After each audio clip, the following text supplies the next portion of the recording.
नमस्कार दोस्तों, स्वागत है आप लोगों के अपने चहीते मनपसंद YouTube चैनल टेक चौपाल पर।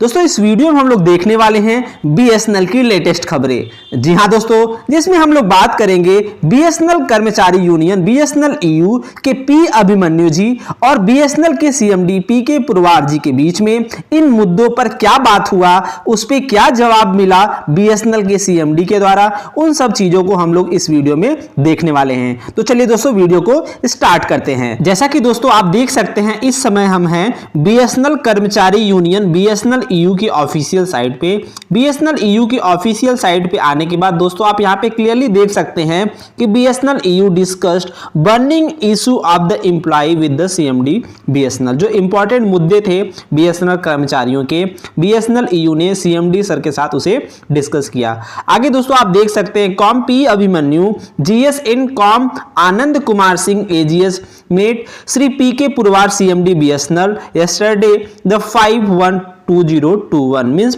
5 जनवरी को इन्होंने ये लोग BSNL के CMD PK पुरवार जी से मिले और वहां पे BSNL कर्मचारी यूनियनों के, BSNL कर्मचारियों के जो इंपॉर्टेंट मुद्दे थे उस पे यहाँ पे बात हुई। At the outset the GS and the AGS thank the CMD for the early releasing the fund for the payment of the salary. पहला जो मुद्दा था इंपॉर्टेंट दोस्तों वो था payment of IDA arrears.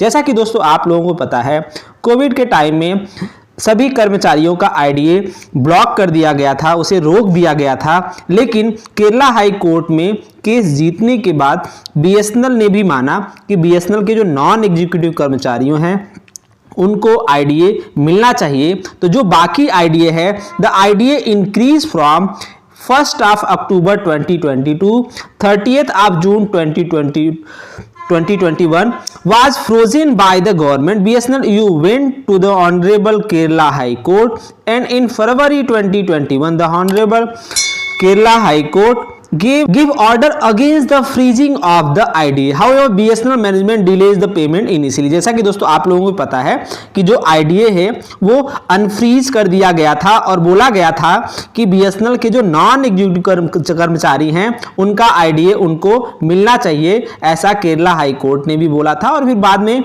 BSNL ने भी उस लेटर को रिलीज किया था। लेकिन अभी तक वो जितने भी एरियर्स है, जितनी भी बकाया राशि है, वो BSNL के नॉन एग्जीक्यूटिव कर्मचारियों के पास उनके खाते में नहीं आई है। उसी को लेकर के P अभिमन्यु जी ने BSNL के CMD से बात किया। उसके बाद दोस्तों उस पर क्या जवाब आया CMD सर का, उसको हम बाद में देखेंगे। एक और दोस्तों जो काफ़ी इंपॉर्टेंट मुद्दा था, extreme delay in the holding the LICE exam. LICE exam जो है इंटरनल एग्जाम होते हैं, उसके लिए भी BSNL EU के P अभिमन्यु सर ने बात किया CMD सर से। आप देख सकते हैं कि in the meeting held on 27th of October 2021 between the AUAB and the CMD BSNL, it was agreed by the management that the notification for holding the lies of the non-executive would be issued by 30th of November 2021। जैसा कि meeting में ऐसा CMD sir ने बोला था कि 30 नवंबर तक non executive का जो लाइस एग्जाम है उसका नोटिफिकेशन आ जाएगा। Thereafter the establishment branch has called the some details from the CGM। Apart from this the management has not taken any concrete step for holding the LICE exam of non executives. आप यहाँ पे clearly देख सकते हैं कि in the yesterday meeting the GS and the AGS express their unhappiness over the delay and strongly demanded that the LICE should be held at the earliest. जैसा कि दोस्तों आप लोगों को पता है, लाइस एग्जाम नॉन एग्जीक्यूटिव कर्मचारियों का काफी दिनों से पेंडिंग है और CMD सर ने ऐसा बोला भी था कि 30 नवंबर तक उसके नोटिफिकेशन आ जाएंगे, लेकिन अभी तक उसके नोटिफिकेशन नहीं आए हैं। उस पर क्या बोला BSNL के CMD सर ने, वो भी हम लोग देखेंगे। आगे दोस्तों देखते हैं पे स्केल अपग्रेडेशन।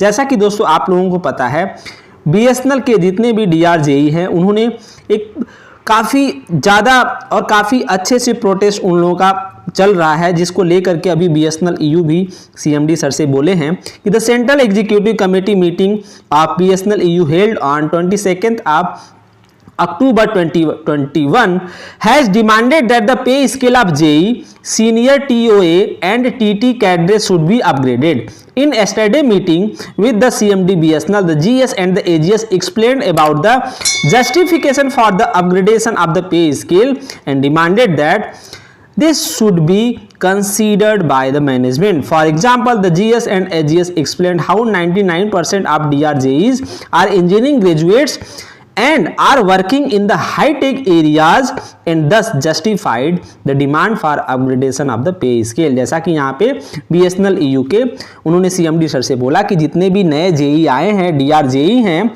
वो सभी लगभग सभी इंजीनियर्स हैं, इंजीनियरिंग ग्रेजुएट बीटेक या बीई करके आए हुए हैं और वो काफ़ी अच्छे से काम भी कर रहे हैं और बीएसएनएल के जितने भी हाईटेक एरियाज़ हैं वहाँ पे वो काम कर रहे हैं और काफ़ी अच्छा परफॉर्म कर रहे हैं। तो उनका जो पे स्केल है वो अपग्रेड होना चाहिए क्योंकि वो काफ़ी स्किल्ड हैं और जो इंजीनियरिंग बैकग्राउंड से आते हैं तो एक रिस्पेक्टफुल पे स्केल उनके लिए होना चाहिए।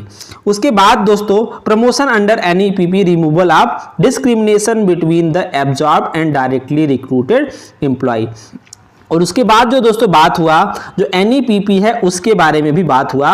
Under the NEPP the first promotion of the absorbed employ is being given by completion of 4 year and second upgradation is being given after completion of 7 year. जैसा कि दोस्तों आपको भी पता है कि जितने भी जो एब्जॉर्ब्ड एम्प्लॉय थे डीओटी से जो बीएसएनएल में आए उनका जो पहला इंक्रीमेंट था नॉन एग्जीक्यूटिव प्रमोशन पॉलिसी के थ्रू, पहला जो इंक्रीमेंट था वो 4 साल में हुआ और दूसरा इंक्रीमेंट था जो वो 7 साल में हुआ।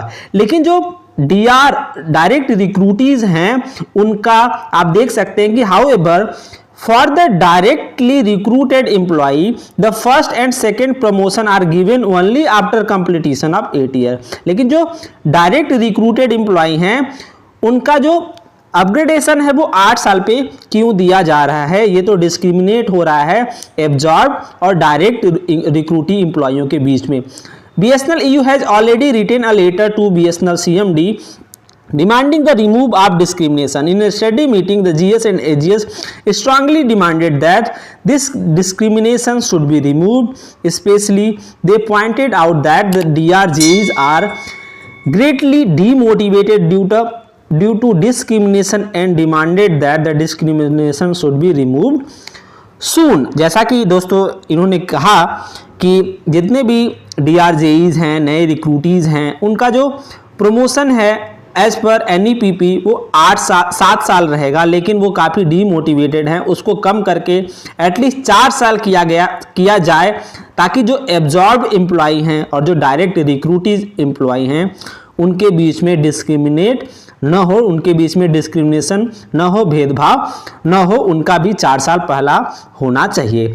अगला जो डिमांड था दोस्तों कि considering request transfer under rule 8 transfer को लेकर के भी BSNL EU के पी अभिमन्यु जी ने CMD सर से बात किया और उसके लिए भी यहाँ पे बात हुई कि जो जितने भी DRJs हैं या जो भी रूल 8 के थ्रू अप्लाई किए हैं उनके ऊपर भी आपको ध्यान देना चाहिए, उनका भी ट्रांसफर उनके नेटिव प्लेस पे होना चाहिए। इन सारे मुद्दों पर बात हुआ।